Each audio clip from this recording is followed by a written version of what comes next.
कुछ लोग ये नाटक करते हैं कि हमें उनकी चालाकियां समझ नहीं आ रही, हालांकि हम दिल ही दिल में ऐसे लोगों को अपनी नजरों से गिरता हुआ देख रहे होते हैं।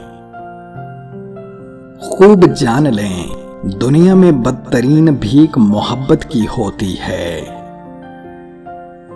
सबसे बड़ा बेवकूफ वो है जो दूसरों की खामोशी को उनकी बेखबरी समझ ले।